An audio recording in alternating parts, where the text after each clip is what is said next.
ನೇಪಾಳದಲ್ಲಿ ಹಿಂಸಾಚಾರ ಬೆನ್ನಲ್ಲೇ ಭಾರತ ಕೂಡ ತನ್ನ ಕಳವಳವನ್ನು ವ್ಯಕ್ತಪಡಿಸಿದೆ. ನೇಪಾಳದಲ್ಲಿರುವಂಥ ಭಾರತೀಯರ ರಕ್ಷಣೆಗೆ ಅಗತ್ಯ ಕ್ರಮ ಕೈಗೊಳ್ಳೋದಾಗಿ ಹೇಳಿದೆ.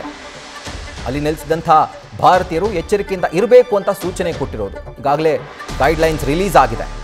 ಭಾರತ ಕಠ್ಮಂಡು ನಡುವಿನ ವಿಮಾನಗಳ ಸಂಚಾರ ಕೂಡ ಈಗ ಬ್ಯಾನ್ ಆಗಿರೋದು. ಭಾರತೀಯರಿಗಾಗಿ ಕೇಂದ್ರ ಸರ್ಕಾರ ಒಂದು ಹೆಲ್ಪ್ಲೈನ್ ಅನ್ನು ಬಿಡುಗಡೆ ಮಾಡಿದೆ. +977 980 860 2881. ಅಕಸ್ಮಾತ್ ಯಾರಾದರೂ ನಿಮಗೆ ಗೊತ್ತಿರೋರು ನೇಪಾಳದಲ್ಲಿದ್ದರೆ ಇದು ಭಾರತ ಸರ್ಕಾರದ ಒಂದು ಹೆಲ್ಪ್ಲೈನ್ ನಂಬರ್. ಈ ನಂಬರನ್ನು ಕಾಂಟ್ಯಾಕ್ಟ್ ಮಾಡಿದಂತಹ ಸಂದರ್ಭದಲ್ಲಿ ಮುಂದಿನ ಕ್ರಮಗಳ ಬಗ್ಗೆ ಯಾವ ರೀತಿಯಾಗಿ ಇರಬೇಕು ಅನ್ನೋದ್ರ ಬಗ್ಗೆನೋ ಯಾವ ರೀತಿ ಭಾರತಕ್ಕೆ ವಾಪಸ್ ಬರಬೇಕು ಅಂತನೋ ಒಂದು ಸೂಚನೆಗಳನ್ನ ನೀಡಲಾಗುತ್ತೆ.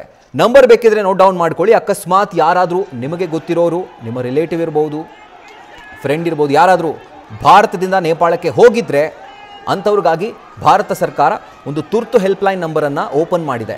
+977 ಇದು ನೇಪಾಳದ ಕೋಡ್. ನಂಬರ್ ಬಂದು 980 680 2881.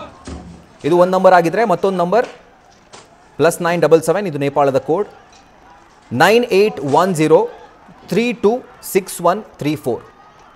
ಇದು ಭಾರತ ಸರ್ಕಾರ ಬಿಡುಗಡೆ ಮಾಡಿರುವಂಥ ತುರ್ತು helpline number, emergency helpline number. ನೇಪಾಳದಲ್ಲಿ ಸಿಲುಕಿರುವಂಥ ಭಾರತೀಯರನ್ನು ರಕ್ಷಣೆ ಮಾಡಲಿಕ್ಕೆ ಭಾರತ ಸರ್ಕಾರ ಒಂದು ಕ್ರಮವನ್ನು ಕೈಗೊಂಡಿದೆ.